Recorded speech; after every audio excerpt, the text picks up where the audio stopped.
अलक्षणी पोड़ामही जोगुणी खाई आदि कठोर भाषारे बोऊ काहाकू गाली देउथिबार शुणी मु घर भितरु बाहरी आसीथिली अगणा को। बोऊंकर एमिति चिड़ीचिड़ा कथा मु केबे शुणी नथिली, तेणु आश्चर्य हेबा थिला स्वाभाविक। किंतु घर भितरु बाहर को आसिला परे जहा देखिली ताहा मते अधिक आश्चर्य करिदेला। से आउ केही नुहे, बोऊ गाली करुथिले का का करुथिबा गोटे काऊको। काऊटी आम अगणारू केई फुट दूरतारे थिबा एक गछ डालरे बसी एक विकटाल रड़ी करुथिला जे केही विरक्त हेब, हेले विरक्त नुहे। विरक्त अपेक्षा बोऊ जे आतंकित होई पड़िछि ताहा तार मुखमंडलरू स्पष्ट बारी हेउ पड़िथिला। काऊको यथाशीघ्र घौड़ाई देबा पई कही बोऊ तरतर होई चालीगले पूजा घरको। मु काऊको टेकाटिए मारी घौड़ाई देली। किछि समय परे बोऊ पूजा घरू बाहरी मते कहिले, जेते शीघ्र पारुछु गछ कटाली डाकी ए कालमुहा गछकू काटिबार बंदोबस्त कर। ए गछ थिबा जाए विपद आम पिछा छाड़िबनी। बोऊर कथा मु किछि बुझी पारु नथाए, अबाक होई चाही रही थाए ता मुहको। पुणी बोऊ कहिले, चाहिचु कण? काली से गुणिया कण कहीगले किछि शुणिनु? आज ही जाई गछ कटाली को कह, काली की आसी गछ काटिबे, नहेले सर्वनाश करिदेब ए गछ। एतक कही बापा शोईथिबा खट पाखकू बोऊ चालीगले। गला रातिरे गुणियाटा आसीथिला आम घरकू। आसीथिला तो नुहे, बोऊ निजे डकेइथिले। बापांको देह खराब, गला 6 मास धरी बिछणारे पड़ी रहिछंती। केते डाक्तर केते कबिराज चिकित्सा करी मध्य लाभ हेउनी। बड़ बड़ डाक्तरखाना को नहीं चिकित्सा कराइछु, हेले रोग बढ़िछि सिना कमिनी। गुणियाटा कहिथिला जे से बापांको निश्चय भल करिदेब, किंतु बाड़ीरे थिबा निंब गछटाकू काटी देबाकू हेब। भूत प्रेत डाहाणी चिलिगुणी माने कुआडे पक्षी रूपरे आसी ए गछ डालरे बसंती। अवश्य विभिन्न प्रकार पक्षी ए गछ डालरे आसी बसंती, किछि समय परे उड़ी जाती। सेगुड़िक भूत प्रेत डाहाणी ना चिलिगुणी बोली आमे अबाक जानिबु किपरि? सेमानंक पई कुआडे बापांकर एई हालत होईछि। सेमाने गछ डालरे बसी कौन करि देउछंती केजानी दिनकु दिन बापांक देह खराब हेबारे लागिछि। जेहेतु बापांक आरोग्य आमर एकांत काम्य, एणु एथिपाई जे जहा कहूथिला आमे ताहा करुथिलु। अतएव साइकेलटिए धरी बाहरिली पाख गाँ को। 4 जण गछ कटाळीଙ୍କୁ गछ काटिबा पाई किछि अग्रिम टंका देई घरକୁ फेरी आसिली। ता आर दिन सकाळ 7टा 9 बाजुणु आसी हाजर होई जाइथिले गछ कटाळी माने। मते कहिले, केउ गछ काटिबु देखाओ। मु अंगुली देखाई कहिली, सेई निंब गछटी। जणे गछ पाखକୁ जाई ता चारिपटे थरे बुली आसी मते कहिला, एते बड़ गछटा बाबू, सेतिकी टंकारे पळता हेब नाही, आउ 200 देब। मु कहिली 200 नुहे 100 नेब। से कहिला 100 रे हेबनी बाबू, गछटी काटी ढळेइबाकू ता अधा दिने लागिजिब, पुणी ताकू खंड खंड करिबाकू हेब, खटणी अनेक, तेणु 100 रे हेबनी, आउ 100 देइदब। मु मुंड हलाई असमति प्रकाश कली। एमितिरे भी 2000 नेबे, नहेले आउ 100 अधिक नेबे। पुणी 100 बोऊ कहूथिले 1000-1500 रे गछ काटी थांते। तू पूरा 2000 रे राजी होई गलु, तो ठारू मूर्ख आउ किए अछि? एई जेउ बोऊर विरक्ति भाव, जदि मु आउ 200 देबा पाई राजी हुए, तेबे बोऊ जे अधिक विरक्त हेबे, एथिरे तिले हें संदेह नाही। तेणु मु चुप होई रहिली अनेक समय। मो नीरवता को लक्ष्य करी जणे गछ कटाळी कहिला, हौ ठीक अछि, आउ 100 नहेले भी 5-10 टंकार हांडिया किनिदेब। मु हाँ कहली, काहींकि ना एमाने आदिवासी लोक, हांडिया एमानंकर जीवन कहिले चले। एमानंको जेते जाहा दियो, हांडिया टिके नदेले मन उदास। धार्य टंका ठारू 50-100 कम दियो पछे किछि कहिबेनी, किंतु हांडिया टिके नदेले चारिआडू कही बुलिबे, एते काम करिदेलु कंजूसटा हांडिया टिके पियाइला नाही, 5-10 टंका खर्च करिबाकू कुंतु कुंतु। एमानंक पाखरे काम करिबा कथा नुहे, एमिति केते कण। कुराड़ी को पथरे घसी धारुआ कला परे गछ काटिबा पूर्वरु समस्ते गछ को मुंडिया मारिले। आदिवासी माने गछ काटिला बेले आग गछ को मुंडिया मारिबार मु बहुबार देखिछि, हेले काहेकि मुंडिया मारंती मु जानिनी। से जा हेउ गछरे पड़िला कुराड़ीर प्रथम चोट। से कुराड़ी चोटर शब्द संगे संगे केही जणे रुह बोली बड़ पाटिरे चित्कार करी उठिले। ତାପରେ ଆମେ ଯାହା ଦେଖିଲୁ ଆଖିକୁ ବିଶ୍ୱାସ କରିପାରିଲୁନି। ବିଛଣାରୁ ଉଠି ବାପା ଲମ୍ବା ଲମ୍ବା ପାହୁଣ୍ଡ ପକାଇ ଚାଲି ଆସୁଛନ୍ତି ଆମ ଆଡ଼କୁ।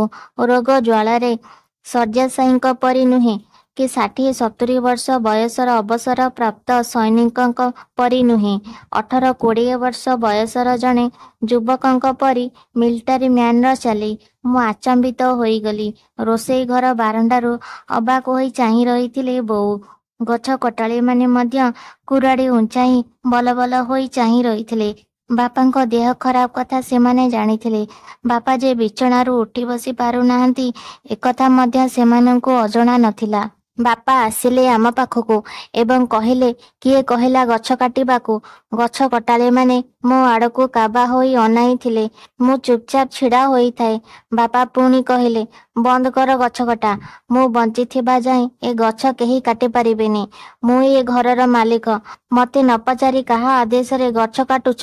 ମୁଁ ପୂର୍ବ ପରି ଚୁପଚାପ ଛିଡ଼ା ହୋଇଥାଏ। ଏଥର ମୋ ଆଡ଼କୁ ଚାହିଁ ବାପା କହିଲେ, କ'ଣ ଦରକାର ଅଛି ଗଛ କାଟିବାର? ଘରେ ସବୁ ଅଛି, ଖଟ, ପଲଙ୍କ, ଚୌକି, ଟେବୁଲ, ଯାବତୀୟ କାଠ ତିଆରି ଜିନିଷ। ରୋଷେଇ ପାଇଁ ଗ୍ୟାସ୍ ଓ ଇଲେକ୍ଟ୍ରିକ୍ ଚୁଲି ବି ଅଛି। ଆଉ କ'ଣ ଦରକାର? କ'ଣ ମୋ ଜୁଇ ଜାଳିବା ପାଇଁ ଆଗୁଆ? ଚଢ଼ା ଗଳାରେ ଚିତ୍କାର କରି ଚାଲିଥିଲେ ବାପା। ସତେ ଯେମିତି ସେ ପାଗଳ ହୋଇ ଯାଇଛନ୍ତି। ତାଙ୍କର ସିଂହ ପରି ଗର୍ଜନରେ ଗଛ କଟାଳିମାନେ ଆପେ ପଳାଇ ଗଲେ। ଭୟରେ ବୋଉ ବରଡ଼ା ପତ୍ର ପରି ଥରିବାକୁ ଲାଗିଲେ। ଆଉ ମୋ ହାଲତ ନ କହିବା ଭଲ। ବାପା ଯେ ଏତେ ଭୟଙ୍କର ହୋଇପାରନ୍ତି ଏକଥା ମୁଁ ସ୍ୱପ୍ନରେ ସୁଦ୍ଧା ଭାବି ନଥିଲି। ପିଲାଟି ଦିନରୁ ଆଜି ଯାଏଁ ବାପା ମୋତେ କେବଳ ସ୍ନେହ ଶ୍ରଦ୍ଧା ଦେଇ ଆସିଛନ୍ତି, ଯଦି ଏ ଟାଣ କଥା କେବେ କହି ନାହାନ୍ତି। ଆଜି ଯେମିତି ମୋ ଉପରେ ବର୍ଷିଲେ ମୋ ଛାତି ଫାଟିଗଲା ପରି ଲାଗିଲା। ହଠାତ୍ ତଳେ ପଡ଼ିଗଲେ ବାପା। ବୋଉ ଓ ମୁଁ ସଙ୍ଗେ ସଙ୍ଗେ ଟେକି ନେଇ ବିଛଣାରେ ଶୁଆଇ ଦେଲୁ। ଚେତା ହରେଇ ସାରିଥିଲେ ବାପା। ମୁଁ କାଳ ବିଳମ୍ବ ନ କରି ଡାକ୍ତରଙ୍କୁ ଫୋନ୍ କଲି। ଅବଶ୍ୟ ଡାକ୍ତର ଆସିବା ପୂର୍ବରୁ ବାପାଙ୍କ ଚେତା ଫେରି ଆସିଥିଲା। ଗଛକଟା ବାବଦକୁ ବାପାଙ୍କୁ ନ ଜଣାଇ ଆମେ ଯେ ଅନେକ ବଡ଼ ଭୁଲ କରିଛୁ ତାହା ମୁଁ ବୁଝିପାରୁଥିଲି। ଏତେ ବଡ଼ ଭୁଲ ଯେ ସେ ଭୁଲ ପାଇଁ କ୍ଷମା ମାଗିବାକୁ ବି ଆମର ସାହସ ନଥିଲା। ବାପାଙ୍କ ବିନା ଅନୁମତିରେ ପୋଷା କୁକୁରଟାଏ ବି ଭୋକି ନାହିଁ ଆମ ଘରେ। ଆଉ ଆମେ ତ ତାଙ୍କ କଥା ଅମାନ୍ୟ କରିଛୁ। ଏ ଗଛ କାଟିବନି ବୋଲି ବାପା ଆଗରୁ ଅନେକ ଥର କହିଛନ୍ତି ଆମକୁ। ଆମେ ତାଙ୍କ କଥା ନ ମାନି ଗଛଟିକୁ କାଟିବାର ନିଷ୍ପତ୍ତି ନେବା ଆମର ଭୁଲ ନୁହେଁ ତ ଆଉ କ'ଣ? ହେତୁ ପାଇବା ଦିନରୁ ମୁଁ ଦେଖିଛି ଘରେ ଥିଲେ ପ୍ରତିଦିନ ସକାଳେ ଆଉ ସନ୍ଧ୍ୟାରେ ବାପା ସେ ଗଛକୁ ପୂଜା କରନ୍ତି। ଚାକିରି କ୍ଷେତ୍ରକୁ ଗଲେ ଗଛ ମୂଳେ ମୁଣ୍ଡିଆ ନ ମାରି କେବେ ଯାଆନ୍ତି ନାହିଁ। ଘରକୁ ଫେରିଲେ ମଧ୍ୟ ସେ ଗଛଟିକୁ ମୁଣ୍ଡିଆ ନ ମାରି ଘରେ ପଶନ୍ତି ନାହିଁ। ଥରେ ବାପା ଛୁଟିରେ ଘରକୁ ଆସିଥାନ୍ତି। ଦିନେ ହଠାତ୍ ଟେଲିଫୋନ ଆସିଲା ଯେ ଶତ୍ରୁମାନେ ସୀମା ଡେଇଁ ମାଡ଼ି ଆସୁଛନ୍ତି ଆମ ସୀମା ଆଡ଼କୁ। କାଶ୍ମୀରକୁ ଅଧା କବ୍ଜା କରିସାରିଲେଣି। ତେଣୁ ଖୁବ୍ ଶୀଘ୍ର ସେନାରେ ହାଜିର ହେବା ପାଇଁ କେହି ଜଣେ ବାପାଙ୍କୁ କହିଲେ। ବାପା ଫୋନ ରଖି ସଙ୍ଗେ ସଙ୍ଗେ ବାହାରି ପଡ଼ିଲେ। ଗଛ ମୂଳେ ମୁଣ୍ଡିଆ ମାରି ଦ୍ରୁତ ବେଗରେ ଚାଲି ଯାଉଥିଲେ। ମୁଁ ବାପାଙ୍କ ପଥରୋଧ କରି କହିଲି, ଯୁଦ୍ଧ ଆରମ୍ଭ ହୋଇଯିବଣି। ଯଦି ଯୁଦ୍ଧରେ ଆପଣଙ୍କର କିଛି ହୋଇଯାଏ ମୋତେ ଡର ଲାଗୁଛି। ବାପା ମୋ ମୁଣ୍ଡ ଆଉଁସି କହିଲେ, ଡରିବାର କିଛି ନାହିଁ। ଏ ଯୁଦ୍ଧରେ ଆମର ବିଜୟ ସୁନିଶ୍ଚିତ। ଏକଥା ଗଛ ମୂଳେ ମୁଣ୍ଡିଆ ମାରିଲା ବେଳେ ମୁଁ ଜାଣିପାରିଛି। ତୁ ଚିନ୍ତା କରନି। ଦେଖିବୁ ଅଳ୍ପ ଦିନ ମଧ୍ୟରେ ଦେଶରୁ ଶତ୍ରୁଙ୍କୁ ହଟାଇ ମୁଁ ଫେରି ଆସିବି। ସତକୁ ସତ ଅଳ୍ପ ଦିନ ମଧ୍ୟରେ ଶତ୍ରୁମାନଙ୍କୁ ହଟାଇ ବାପା ଫେରି ଆସିଥିଲେ ବିଜୟର ବାନା ଉଡ଼ାଇ। ୟାର କିଛି ଦିନ ପରେ ଦିନେ ମୁଁ ବାପାଙ୍କୁ ପଚାରିଲି, ବୋଉ ପୂଜା ଘରେ ଭଗବାନଙ୍କ ଫଟୋ ରଖି ପୂଜା କରନ୍ତି, କିନ୍ତୁ ଆପଣ ବୋଉ ପରି ଭଗବାନଙ୍କ ଫଟୋକୁ ପୂଜା ନ କରି ଗଛକୁ କାହିଁକି ପୂଜା କରୁଛନ୍ତି? ବାପା କହିଲେ, ଭଗବାନ ସ୍ୱର୍ଗ, ନର୍କ, ଆକାଶ ପାତାଳ ସବୁଠି ବିଦ୍ୟମାନ। ପ୍ରତ୍ୟେକ ଜୀବର ଶରୀରରେ ଭଗବାନ ଅଛନ୍ତି। ତୋ ପାଖରେ ଅଛନ୍ତି, ମୋ ପାଖରେ ବି ଅଛନ୍ତି। ଆଉ ଏ ଗଛରେ ବି ଭଗବାନ ଅଛନ୍ତି ବୋଲି ମୁଁ ଗଛକୁ ପୂଜା କରୁଛି। ବାପାଙ୍କ ଏଇ କଥା ସେତେବେଳେ ମୋ ବାଳୁତ ମନକୁ ବେଶ ଛୁଇଁଥିଲା। ଅଜା ଗଳ୍ପ ଛଳରେ ମହାଭାରତ କହିଲା ବେଳେ ଶୁଣିଛି ଯେ ବିପଦ ବେଳେ ଭକ୍ତର ଡାକରେ ଭଗବାନ ନିଜେ ନୃସିଂହ ଅବତାର ଧାରଣ କରି ଖମ୍ବରୁ ବାହାରିଥିଲେ। ସେହି ଗଛରୁ ଯେ ଭଗବାନ ନ ବାହାରିବେ ଏକଥା କିଏ କହିପାରିବ?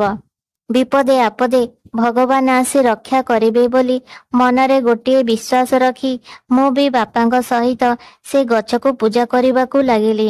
ହେଲେ ବୟସ ବଢ଼ିବା ସଙ୍ଗେ ସଙ୍ଗେ ସେ ବିଶ୍ୱାସ ଧୀରେ ଧୀରେ କମିବାକୁ ଲାଗିଲା। ଶେଷରେ ସେ ଗଛକୁ ପୂଜା କରିବା ବି ଛାଡ଼ି ଦେଇଥିଲି। ବାପା କିନ୍ତୁ ପୂର୍ବ ପରି ଗଛକୁ ପୂଜା କରୁଥାନ୍ତି ଶଯ୍ୟାଶାୟୀ ହେବା ପର୍ଯ୍ୟନ୍ତ। ବାପା ଖୁବ୍ ଚିନ୍ତିତ ଜଣାପଡ଼ୁଥିଲେ। ଏକ ଲୟରେ ଚାହିଁ ରହିଥାନ୍ତି ଉପରେ ଘୁରୁଥିବା ପଙ୍ଖାଟିକୁ। ବୋଉ ଖାଇବା ଆଣି ପାଖରେ ବସିଲେ। ଖୁଆଇବା ପାଇଁ ହାତ ବଢ଼ାଇ କହିଲେ, ନିଅ ଖାଇଦିଅ। ବାପା ମୁଣ୍ଡ ହଲାଇ ମନା କଲେ। ବାରମ୍ବାର ଅନୁରୋଧ କଲା ପରେ ମଧ୍ୟ କିଛି ଖାଇଲେ ନାହିଁ। ଏମିତିକି ପାଣି ଟିକିଏ ମଧ୍ୟ ପିଇଲେ ନାହିଁ। ବୋଉ କଇଁ କଇଁ ହୋଇ କାନ୍ଦି ଉଠିଲେ। ମୋ ଆଖିରେ ମଧ୍ୟ ଲୁହ ଜକାଇ ଆସୁଥିଲା। ମୁଁ ବାପାଙ୍କ ପାଦ ଧରି କାନ୍ଦି କାନ୍ଦି ନେହୁରା ହେଲି। ଭୁଲ ପାଇଁ ଆମକୁ ଯାହା ଦଣ୍ଡ ଦିଅନ୍ତୁ ପଛେ ଖାଇବାକୁ ଅନୁରୋଧ କଲି। କିନ୍ତୁ ବାପା ମୋ ଅନୁରୋଧ ରଖିଲେ ନାହିଁ। ମୁଣ୍ଡ ହଲାଇ ମନା କଲେ। 2 ଦିନ ଗଡ଼ି ରାତି ହେଲା, ତଥାପି ବାପା କିଛି ଖାଇଲେ ନାହିଁ। ପରଦିନ ସକାଳେ ସେ ନିମ୍ବ ଗଛ ଡାଳରେ ଏକ ବିରଳ ପ୍ରଜାତିର ପେଚା ବସିଥିବାର ଦେଖାଗଲା। ତାକୁ ଦେଖିବାକୁ ଲୋକେ ଭିଡ଼ ଜମାଇଲେ। ଯିଏ ଦେଖିଲେ ଅଶୁଭ ବୋଲି କହିଲେ। ଲୋକଙ୍କ କଥା ଶୁଣି ମୋ ଛାତିରେ ଛନକା ପଶିଗଲା। ବୋଉ କାନ୍ଦ କାନ୍ଦ ଦେଖାଗଲା। ସମସ୍ତେ ପେଚାକୁ ଗଛରୁ ଘଉଡ଼ାଇ ଦେବା ପାଇଁ କହିଲେ। ହେଲେ ଯେତେ ଘଉଡ଼ାଇଲେ ମଧ୍ୟ ପେଚା ଉଡ଼ୁନାହିଁ କାହିଁକି? କେହି କହିଲେ ଦିନବେଳେ ପେଚା ଦେଖିପାରେ ନାହିଁ, ଉଡ଼ିବ କେମିତି? ଆଉ କେହି କହିଲେ ଏଇଟା ପେଚା ନୁହେଁ, ଆଉ କିଛି। ପେଚା ଅନେକ ଦେଖିଛୁ, କାହିଁ ଏମିତି ପେଚା ତ ଆମେ କେବେ ଦେଖିନାହୁଁ। ପେଚା ହୋଇଥିଲେ ନିଶ୍ଚୟ ଉଡ଼ନ୍ତା। ଏସବୁ ଶୁଣି ବୋଉ କାନ୍ଦି ଉଠିଲେ। ବାରିପଟେ ଲୋକଙ୍କ କୋଳାହଳ ଶୁଣି ବାପା ମୋତେ ପଚାରିଲେ, କ'ଣ ହୋଇଛି? ମୁଁ ସେ ବିରଳ ପେଚା ବିଷୟରେ କହିଲି। ଏଥର ବାପାଙ୍କ ମୁହଁ ପ୍ରସନ୍ନ ଦିଶିଲା। ସେ ଲମ୍ବା ନିଶ୍ୱାସଟିଏ ମାରି କହିଥିଲେ, ଏବେ ମୋ ଚିନ୍ତା ସରିଗଲା। ମୁଁ କିଛି ବୁଝିପାରିଲି ନାହିଁ କି ଚିନ୍ତା ସରିଗଲା ବାପାଙ୍କର। ସେ କ'ଣ ଚିନ୍ତାହୀନ ହୋଇ ଚିରନିଦ୍ରାରେ? ଆପେ ଆପେ ମୋ ଦେହର ଲୋମ ଟାଙ୍କୁରି ଉଠିଲା। ସଞ୍ଜ ବେଳକୁ ବାପାଙ୍କ ସ୍ୱାସ୍ଥ୍ୟ ଅଧିକରୁ ଅଧିକ ଖରାପ ହେବାକୁ ଲାଗିଲା। ଶେଷରେ ଯାହା ଆଶଙ୍କା କରାଯାଉଥିଲା ତାହା ହିଁ ହେଲା। ଲୋକଙ୍କ ଅଶୁଭ ଶବ୍ଦଟି ସତ୍ୟରେ ପରିଣତ ହେଲା। ରାତି ପ୍ରାୟ 2-3ଟାରେ ଆମ ସମସ୍ତଙ୍କୁ ଶୋକ ସନ୍ତପ କରି ବାପା ଇହଧାମ ତ୍ୟାଗ କଲେ। ସକାଳେ ବାପାଙ୍କ ମରି ଶରୀରକୁ ନେଇ ସ୍ୱର୍ଗ ଦ୍ୱାରରେ ଶେଷକୃତ୍ୟ ସମ୍ପନ୍ନ କରାଗଲା। ଏହା ଥିଲା ବାପାଙ୍କର ଅନ୍ତିମ ଅଭିଳାଷ। ଯଥା ସମୟରେ ଶୁଦ୍ଧିକ୍ରିୟା ସରିଲା। ଦେଖାଗଲା ଯେ ପେଚାଟି ଯେମିତି ସେ ଗଛ ଡାଳରେ ବସି ରହିଥିଲା, ଠିକ୍ ସେମିତି ବସି ରହିଛି। ଯେତେ ଘଉଡ଼ାଇଲେ ମଧ୍ୟ ଉଡ଼ୁନାହିଁ। ଲୋକେ କୁହାକୁହି ହେଲେ ବିପଦ ଟଳି ନାହିଁ। ଏ ପେଚା ଆହୁରି ଜୀବନ ନେବ। ବୋଉ ଭୟରେ ପୁଣି ଥରେ ସେ ଗୁଣିଆକୁ ଡକାଇ ପଠାଇଲେ। ଗୁଣିଆ ଆସି କହିଲା, କହିଥିଲି ଏ ଗଛ ସର୍ବନାଶ କରିଦେବ ବୋଲି, ସେଥିପାଇଁ ୟାକୁ କାଟିବାକୁ କହିଥିଲି। ଯାହା ହେବାର ହୋଇଯାଇଛି। ବର୍ତ୍ତମାନ ଏ ଗଛକୁ ତୁରନ୍ତ କାଟ। ଏଟା ଏମିତି ସେମିତି ଗଛ ନୁହେଁ, ଗୋଟାଏ ଭୟଙ୍କର ଗଛ। ଅମାବାସ୍ୟା ରାତିରେ ଏ ଗଛ ମଣିଷ ପରି ଚାଲେ। ସତ କହିବାକୁ ଗଲେ ଏଇଟା ଗଛ ନୁହେଁ, ଗୋଟାଏ କାଳ। ୟାକୁ ନ କାଟିଲେ ଇଏ ଆହୁରି। ଗୁଣିଆ ଜଣକ ଆହୁରି କ'ଣ କହିବାକୁ ଯାଉଥିଲେ, ଏହି ସମୟରେ ହଠାତ୍ ଦଳେ ଲୋକ ଆସି ପହଞ୍ଚିଗଲେ। ସମସ୍ତେ ସନ୍ନ୍ୟାସୀଙ୍କ ପରି ଗେରୁଆ ବସ୍ତ୍ର ପିନ୍ଧିଥିଲେ। ସେମାନେ ଆମଠାରୁ ଅନୁମତି ନେଇ ସେଇ ଗଛ ପାଖକୁ ଯାଇ ତାକୁ ତନ୍ନ ତନ୍ନ କରି ଦେଖିବାକୁ ଲାଗିଲେ। ପ୍ରାୟ 2-3 ଘଣ୍ଟା ଧରି ଗଛଟିକୁ ଅତି ନିକଟରୁ ନିରୀଖି ଦେଖିଲେ। ୟା ଭିତରେ ଗୁଣିଆ ଜଣକ ତରତର ହୋଇ ଆମ ଘରୁ ଚାଲି ଯାଇଥିଲା। ଗେରୁଆ ବସ୍ତ୍ର ପିନ୍ଧା ଲୋକମାନେ ସେମିତି ଗଛକୁ ଚାହିଁ ରହିଥାନ୍ତି। ଗଛକୁ କାହିଁକି ଏମିତି ଦେଖୁଛନ୍ତି ବୋଲି ପଚାରିବାର ସାହସ ଆମର ନଥିଲା। ସେଦିନ ରାତିରେ ସେ ଗଛ ମୂଳେ ସେମାନେ ରାତ୍ରି ଯାପନ କଲେ। ତା ଆରଦିନ ବି ରହିଲେ। ତା ପରଦିନ କ'ଣ ହେଲା କେଜାଣି ଶହ ଶହ ଲୋକ ରୁଣ୍ଡ ହେଲେ ଗଛଟିକୁ ଦେଖିବା ପାଇଁ। ଶଙ୍ଖ, ହୁଳହୁଳି ଆଉ ମନ୍ତ୍ର ଧ୍ୱନିରେ କମ୍ପି ଉଠିଲା ଗଛମୂଳ। ଘଟଣା କ'ଣ ବୋଲି ବୁଝୁ ବୁଝୁ ଜଣାଗଲା, ନବକଳେବର ପାଇଁ ପ୍ରଭୁ ଜଗନ୍ନାଥଙ୍କ ଦିବ୍ୟଦାରୁ ଭାବେ ଏଇ ଗଛଟିକୁ ବାଛିଛନ୍ତି ସେଇ ଗେରୁଆ ପିନ୍ଧା ଲୋକମାନେ। ଅନେକ ବର୍ଷ ପରେ ଏ ବର୍ଷ ନବକଳେବର ହେବ। 3 ଦିଅଁ ନୂଆ ରୂପ ପାଇବେ। ଆଉ ଏ ଗଛର କାଠରେ ଗଢ଼ା ହେବେ ଜଗତର ନାଥ ଜଗନ୍ନାଥ। କି ଆଶ୍ଚର୍ଯ୍ୟ କଥା! ହେଲେ ପର କଥାରେ ପଡ଼ି ଯେଉଁ ଗଛକୁ କାଳ ଭାବି ତାକୁ କାଟିବାକୁ ଯାଉଥିଲୁ, ତାହା ସେ ସ୍ୱୟଂ ଜଗନ୍ନାଥଙ୍କ ଦିବ୍ୟଦାରୁ। ଏକଥା ଭାବିଲା ବେଳକୁ ମୁଣ୍ଡ ଘୂରିଯାଏ ମୋର। ନିଜକୁ ମହାପାପୀ ବୋଲି ମନେ କରେ। କିନ୍ତୁ ଗୋଟିଏ କଥା ଆଜି ଯାଏ ମୁଁ ବୁଝିପାରୁ ନାହିଁ ଯେ, ଯାହା ସ୍ୱୟଂ ଜଗନ୍ନାଥଙ୍କ ଦିବ୍ୟଦାରୁ ବା ଦାରୁ ଦେବତା, ତାକୁ ସେ ଗୁଣିଆ ଜଣକ କାଳ ବୋଲି କାହିଁକି କହୁଥିଲେ? ଏ ଦିବ୍ୟଦାରୁ ଦର୍ଶନ ପାଇଁ ଦୂର ଦୂରାନ୍ତରୁ ଲୋକେ ଧାଇଁ ଆସୁଛନ୍ତି। ଖରା ବର୍ଷାକୁ ଖାତିର ନ କରି ଧୀରେ ଧୀରେ ଜନସମୁଦ୍ରରେ ପରିଣତ ହେବାରେ ଲାଗିଛି ଦାରୁସ୍ଥଳ। ନେତା ମନ୍ତ୍ରୀଙ୍କଠାରୁ ଆରମ୍ଭ କରି ଗରିବ ଦୁଃଖୀ ଅସହାୟ ଭିକାରୀ ଆଦି ସମସ୍ତଙ୍କର ସୁଅ ଛୁଟିଲା। ଭିଡ଼ ନିୟନ୍ତ୍ରଣ କରିବା ପାଇଁ ପୋଲିସ ଆସି ପହଞ୍ଚି ଯାଇଥିଲା। ଗଣମାଧ୍ୟମ ପ୍ରତିନିଧି ମଧ୍ୟ ଗଛର ଫଟୋ ଉଠାଇବାରେ ଲାଗି ପଡ଼ିଥିଲେ। ମାତ୍ର କେଇ ଘଣ୍ଟା ସମୟରେ ଆମର ଏଇ ଅଖ୍ୟାତ ପଲ୍ଲୀ ସାରା ଦୁନିଆରେ ବିଖ୍ୟାତ ହୋଇଗଲା।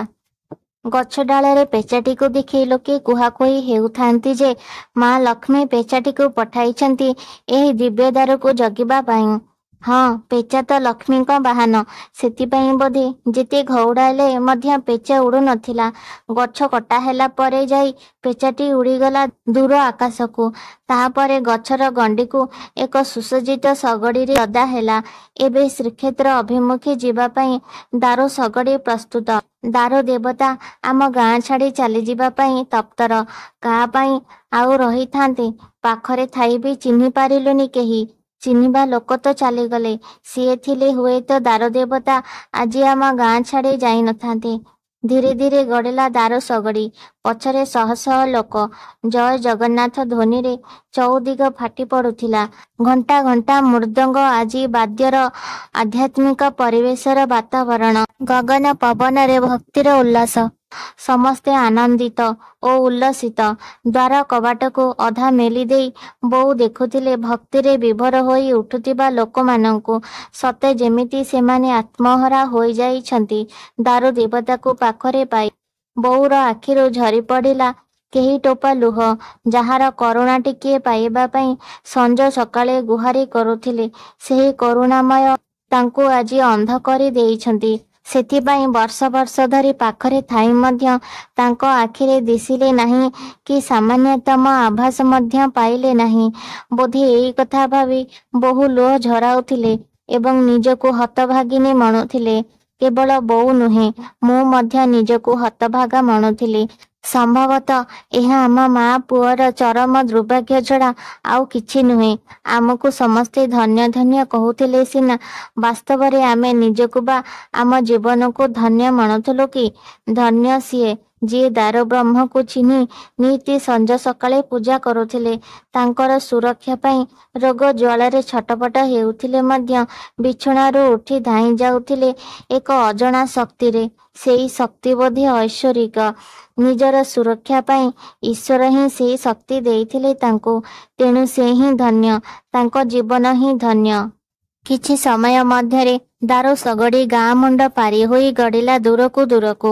କ୍ରମେ କ୍ରମେ ଜୟ ଜଗନ୍ନାଥର ଧ୍ୱନି ଧୀରେ ଧୀରେ କମି ଶେଷରେ ଆଦୌ ଶୁଣାଗଲା ନାହିଁ। ଖାଁ ଖାଁ ଲାଗିଲା ଗାଁ ସାରା। କୋଳାହଳରେ ଆକାଶ ଫାଟି ପଡ଼ୁଥିବା ଗାଁଟି ସମ୍ପୂର୍ଣ୍ଣ ନୀରବ, ନିଶ୍ଚଳ ହୋଇଗଲା। ଗୋପ ଛାଡ଼ି କଳାକାହ୍ନୁ ଯେତେବେଳେ ମଥୁରାକୁ ଚାଲିଗଲେ, ସେତେବେଳେ ଗୋପପୁରର ଅବସ୍ଥା ଯାହା, ଏବେ ଦାରୁବ୍ରହ୍ମ ଆମ ଗାଁ ଛାଡ଼ି ଶ୍ରୀକ୍ଷେତ୍ରକୁ ଚାଲିଗଲା ପରେ ଆମ ଗାଁର ଅବସ୍ଥା ସେଇଆ। ସମ୍ପୂର୍ଣ୍ଣ ଶ୍ରୀହୀନ ହୋଇ ପଡ଼ିଥିଲା ଅନ୍ୟ ଏକ ଗୋପପୁର। ଆଉ କେଇଦିନ ପରେ ନବକଳେବର। ଉତ୍କଣ୍ଠାର ସହିତ ଚାହିଁ ରହିଛନ୍ତି ବିଶ୍ୱବାସୀ। ପାତାଳି ହେବେ ପ୍ରଭୁଙ୍କର ପୁରୁଣା ବିଗ୍ରହ। ପ୍ରତିବଦଳରେ ରତ୍ନ ସିଂହାସନରେ ବିରାଜମାନ ହେବେ ନୂଆ ବିଗ୍ରହ। ପୁରୀ ଧାମ ଉଠୁଛି ପଡ଼ୁଛି। ଆମ ଘରେ କିନ୍ତୁ ନିର୍ଜନତା। ବାଡ଼ିରେ ନିମ୍ବ ଗଛ ନାହିଁ, ଖଟ ଉପରେ ବାପା ନାହାନ୍ତି। କାହାଣୀଟି ଯଦି ଆପଣମାନଙ୍କୁ ପସନ୍ଦ ଆସୁଥାଏ, ତେବେ ଭିଡ଼ିଓଟିକୁ ଲାଇକ୍, ସେୟାର, କମେଣ୍ଟ କରନ୍ତୁ ଏବଂ ଚ୍ୟାନେଲକୁ ସବସ୍କ୍ରାଇବ୍ କରନ୍ତୁ। ଜୟ ଜଗନ୍ନାଥ।